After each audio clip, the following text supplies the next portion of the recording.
বগুড়ার চার মাথায় অবস্থিত আলোচিত সেঞ্চুরি মোটেলে গতকাল কি ঘটেছিল তার সিসিটিভি ফুটেজ এখন আমাদের হাতে। বগুড়া সদরের এরুল ইউনিয়নের সাবেক মেম্বার এবং পরিবহন শ্রমিক বিপুল কুমারের মরদেহ উদ্ধার করা হয় সেঞ্চুরি মডেলের ৬১০ নম্বর রুম থেকে। তার আগে সে বগুড়া সেঞ্চুরি মডেলের কাউন্টারে আসেন মুখে কালো মাস্ক পরিহিত অবস্থায়। এসে একটি কাগজে সিগনেচার করেন। এরপরেই তার সাথে দেখা যায় বোরখা পরিহিত এক রমণীকে। তার মুখেও ছিল মাস্ক পরা। আসলে মূল কাহিনী কি, এটা জানার জন্য আমাদেরকে হয়তোবা অপেক্ষা করতে হবে পুলিশের চার্জশিট দাখিল হওয়া পর্যন্ত।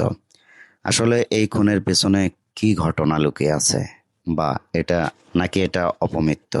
সেই মেয়েকেও দেখা যায় একটি কাগজে সই করতে। সিসিটিভি ফুটেজে সকল তথ্যই কিন্তু দেখা যাচ্ছে। এরপরে তারা করিডোর ধরে চলে যায় সেঞ্চুরি মোটেলের একটি রুমে। সেই রুমেই মূলত তারা রাত্রি যাপন করেন এবং সেই রুমের ওয়াশরুম থেকে উদ্ধার করা হয় যৌন উত্তেজক ঔষধ। আসলে কি কারণে বিপুল কুমারের মৃত্যু হয়েছে তা এখনো স্পষ্ট নয়। স্পষ্টতা পেতে আমাদেরকে অপেক্ষা করতে হবে পুলিশের এই তথ্য উদ্ঘাটন পর্যন্ত। এই যে দেখতে পাচ্ছেন, এখন কিন্তু এই করিডোর দিয়েই বিপুল কুমার এবং সাথে থাকা সেই বোরকা পরিহিত রমণীকে রোমে প্রবেশ করতে দেখা যাবে। এবং দেখতে পাচ্ছেন ওয়ার্ড বয় কিন্তু তার রুম খুলে দিচ্ছে এবং এই রুমেই কিন্তু তারা দুজনে অবস্থান করবে। কি ঘটেছিল সেই দিন, কি হয়েছিল এই রুমে, আর এই হোটেলেই বা কি হয়, এটা কিন্তু মোটামুটি সবাই জানে। আলোচিত সেই হোটেল সেঞ্চুরি মোটেল, যেখান থেকে গতকাল বিকালে উদ্ধার করা হয় বগুড়া সদর এরুল ইউনিয়নের বিপুল কুমারের নিথর দেহ। এখন পর্যন্ত এর কোনো সঠিক তথ্য জানা যায়নি। আসলে কি ঘটেছিল এটা আমরা কেউই জানি না। সিসিটিভি ফুটেজ দেখে আপনারাই অনুমান করে নিতে পারেন কি হতে পারে, কি ঘটতে পারে তার সাথে, বা কি হয়েছে। আসলে এই মেয়ে এর সাথে জড়িত কিনা এটা জানা যাবে এই মেয়েকে উদ্ধার বা গ্রেপ্তার বা আটক করলে। এই যে বিপুল কুমার পাল এবং তার সাথে সেই রমণী চলে আসলেন তাদের ৬১০ নম্বর রুমে প্রবেশ করলো। আসলে সিসিটিভি ক্যামেরা সঠিক জায়গায় স্থাপন না থাকার কারণে পুরোপুরি রুমের দরজাটা দেখা যাচ্ছে না। পুরোটা দেখা গেলে আরো ভালোভাবে বোঝা যেত।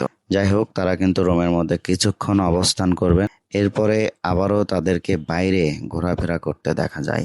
এই ঘটনা নিয়ে ইতিমধ্যে কিন্তু এলাকায় চাঞ্চল্যের সৃষ্টি হয়েছে। আপনারা জানেন, এই যে রুম বয় বা ক্লিনার বয়, সে কিন্তু রুমে স্প্রে করে দিয়ে চলে গেল।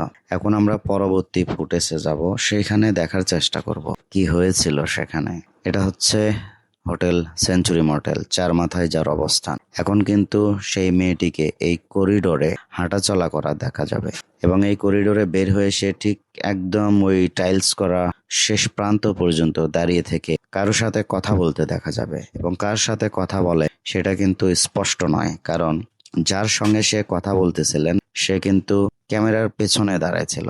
এই যে আসলে এখানে কেউ ছিল কিনা, এখানে লিফট ছিল সেটা বোঝা মুশকিল। আপনারা দেখতে পাচ্ছেন সেই মেয়েটি কিন্তু একদম ওয়ালের পাশে দাঁড়িয়ে থেকে কার সাথে যেন কথা বলছে। কে ছিলেন তিনি সেটাই জানার বিষয়। দেখেন, সে দাঁড়িয়ে আছে এবং পাশে কেউ আছে তার সাথে কথা বলছে, তেমনটাই কিন্তু অনুমান করা যাচ্ছে। আসলে কার সাথে কথা বলছেন তিনি, এটি জানতে আমাদেরকে অপেক্ষা করতে হবে। এবং শেষ পর্যন্ত কি ঘটেছিল তা আমরা মোটামুটি সবাই জানি। এরপরেই কিন্তু গতকাল বিকেলে বিপুল কুমার পালের সেই নিথর দেহ পুলিশের প্যাকেট বন্দি করা হয় এবং হোটেল থেকে বের করে নিয়ে আসা হয় এবং শহীদ জিয়াউর রহমান মেডিকেল কলেজ হাসপাতালের মর্গে প্রেরণ করা হয়।